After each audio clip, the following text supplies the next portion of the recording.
18 नवंबर है और जुबिन दा का जन्मदिन भी है। मैं समझती हूं कि जुबिन गर्ग न सिर्फ असम की या नॉर्थ ईस्ट की आवाज थे, बल्कि वो भारत की आवाज थे जिसने कि दुनिया में डंका बजाया है। और ऐसा क्यों हुआ, ये भी मैं थोड़ा सा बोलना चाहती हूं। मैं एक बार उनका इंटरव्यू पढ़ रही थी तो उसमें मैंने देखा कि वो कह रहे थे कि मेरी कोई एक जाति या मेरा कोई एक धर्म नहीं है, जिसके दिल में प्यार है, जिसके दिल में मोहब्बत है, उससे मेरा गाना रिलेट होता है और वो मुझे अपना समझता है। और मैं, अगर आप मुझसे व्यक्तिगत तौर पर पूछें तो मैं जुबिन दा की इस बात को, जो कांग्रेस की विचारधारा और खासतौर से जो राहुल गांधी जी की सोच है, मैं उससे जोड़ती हूं, क्योंकि हमारे नेता भी मोहब्बत वाले नेता हैं। आप सब जानते हैं इस बात को।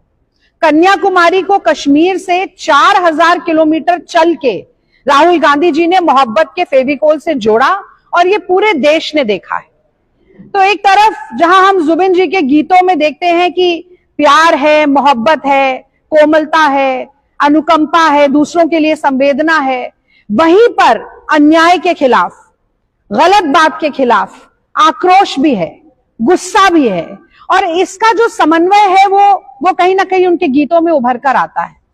तो हमने देखा कि असम के लोगों का जीवन संघर्ष उनके गीतों का, उनकी आवाज का हिस्सा है।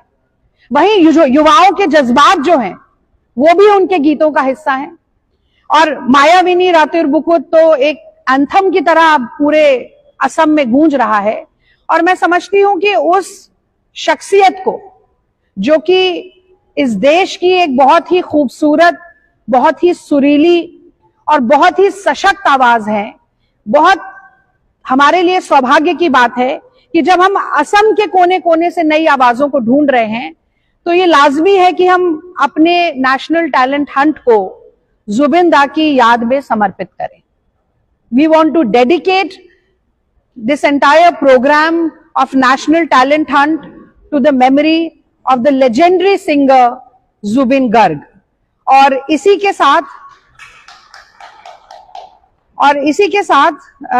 एक बात मैं ये बस कहकर हम लॉन्च शुरू करेंगे कि हम जो हिंदी भाषी लोग हैं, जो हम हिंदी हार्टलैंड से आते हैं, या अली ये कहा जाता है, उनका सबसे मशहूर गाना है।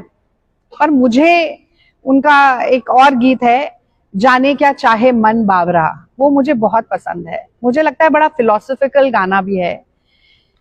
दुख के समय में जब आदमी निराशा से घिरा होता है, कैसे आशा की उम्मीद, कैसे विश्वास, कैसे एक नई रोशनी ये गीत जगाता है। मुझे लगता है वैसे ही जुबिन दा का पूरा जीवन